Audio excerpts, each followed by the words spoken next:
On March 23, 2017, PlayerUnknown's Battlegrounds entered early access on Steam. It remained in that state until the official release in December, consistently updating and iterating. In that time, it's become a gaming phenomenon, routinely ranked among the top games on Twitch and Steam. Considered the defining battle royale game, what is it about PUBG that captures audiences so well?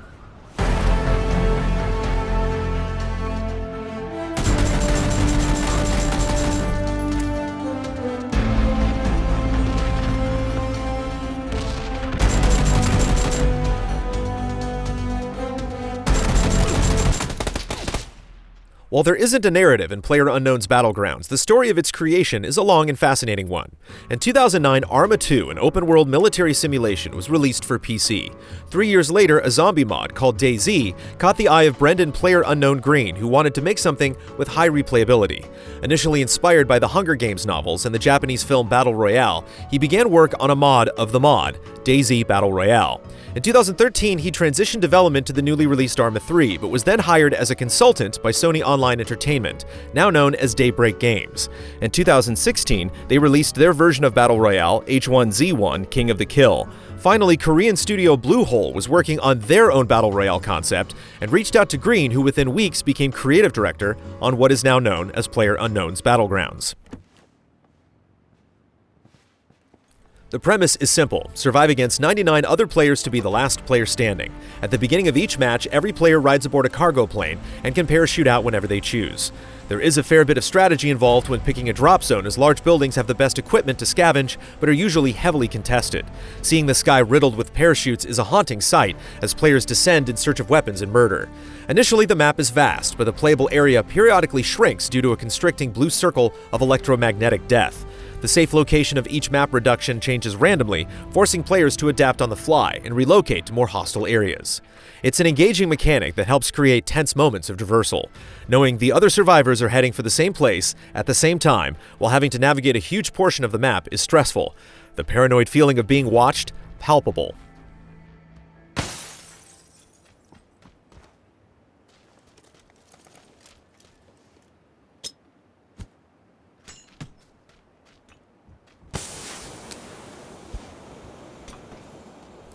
To increase your odds at victory, finding precious equipment is essential. In each match, you start with nothing but the clothes on your back. You have to scavenge for everything you need. Backpacks increase your carrying capacity, armor and helmets offer increased damage resistance, and a variety of firearms and melee weapons yield various strengths and weaknesses. Weapon attachments can offer a significant advantage, especially scopes thanks to large open areas rife with sniping opportunities. There is no wrong way to play PUBG, and its accessibility to beginners coupled with nuanced strategy offers an effective way to ease new players into the game while keeping veterans. Continually seeing players eliminated as the rounds get closer to the finish is stimulating, even when death comes abruptly. Meaningful encounters can be inconsistent. It's entirely possible to last upwards of 15 minutes with no player contact, only to be gunned down in an instant. Since the only objective is to be the last player standing, hiding is a completely acceptable strategy, but isn't always fun. Still, hearing the sound of encroaching footsteps and doors opening followed by a chaotic close-quarters skirmish is exhilarating, like living in a horror movie.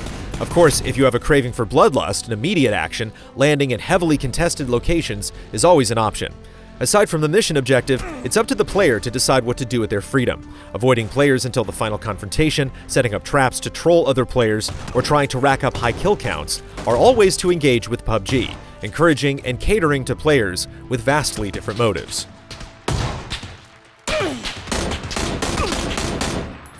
If playing solo is too intense, you can party up with another player in duos or 3 others in squad play. You can even play solo against full squads. Having partners changes the dynamic of a match considerably. While you have more firepower with friends, you also need to scavenge enough items for the entire team, which can be tricky. You can stay close to revive downed teammates or split up to cover more ground. While you can certainly enjoy PUBG by yourself, just hanging out with a friend or two can make the long stretches of hiding or traversal much more enjoyable. Currently, there are only 2 maps, the green hills of Erangel and the brown desert Miramar. Each map is massive and riddled with small towns, farms, prisons, and mining sites. Despite the size of each map, visual fatigue sets in pretty quickly. Thankfully, more maps are planned for future updates to help add some much-needed variety. Land and water vehicles are scattered throughout both maps and range from motorcycles and buggies to boats and jet skis. Vehicles are rare and make navigation much easier, but driving comes at the cost of stealth, as other players can hear you coming from great distances. Their usefulness is increased in squad play, as teammates can fire out of windows, resulting in some truly chaotic moments.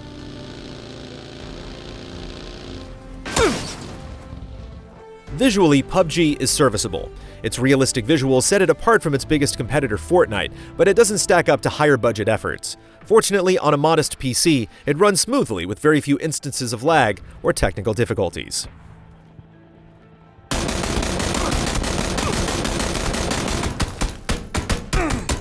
The only form of player progression comes from cosmetic items found in loot crates. These are purchased with battle points, which are earned from killing opponents and surviving longer in matches. Crates may contain common items like a red shirt or black pants, or something rare like a trench coat or ballistic mask. Here's where things get kind of murky. You can only earn 6 crates a week, and each time you earn one, the price of the following crate increases dramatically. What's worse, though, is that some of the crates, like the Desperado crate, require a key to actually open, which costs $2.50 of real-world money. While all of the items are cosmetic, and you can choose to ignore them, it's frustrating to get a crate that you can't open after hours of play. Additionally, the Steam Community Market sells items in crates from as little as 3 cents to as high as $2,000.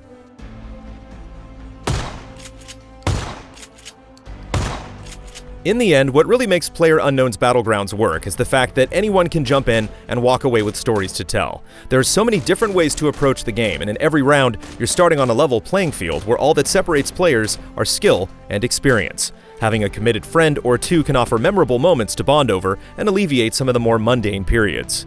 For players looking for more immediate engagement, the deliberate pace of each match might be a turnoff. Despite a simple premise and only 2 maps, PlayerUnknown's Battlegrounds manages to be unpredictable every time you jump out of that cargo plane, for better or worse.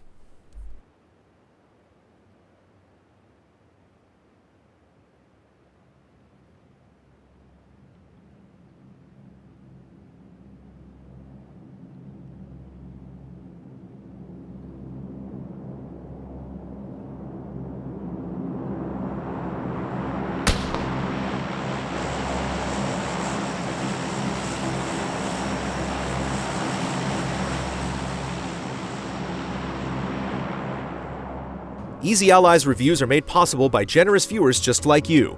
If you like what you see, check out patreon.com/easyallies to see our other videos, and consider becoming a patron to help us make more.